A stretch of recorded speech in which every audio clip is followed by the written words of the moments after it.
التدريب الثاني اسمه التنفس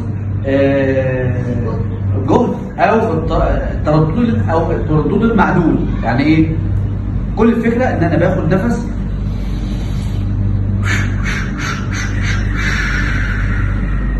تاني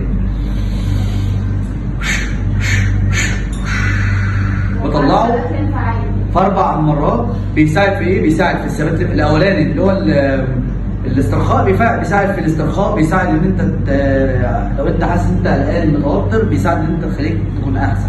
الثاني بيزود الثبات الانفعالي، بيعالج اضطرابات الاجهزه، خصوصا لو حد فيكم عنده حموضه او ارتجاع مريء بعد ما بياكل. لو حد عنده مشكله ان هو لما بياكل بيحس انه بالبلد كده او بالمصري بيسموه لو في حماوه على صدره. يعني ايه؟ يعني صدره سخن فجاه. وبيساعد في القولون. بيعمل لما بعمل التنفس ده بيخلي القولون عباره عن اهداب من جوه، فبيخلي القولون يعمل كده، فبيدخل الاكسجين ما بين الاهداب دي، فبيعمل لها نوع من انواع التخدير. ده التنفس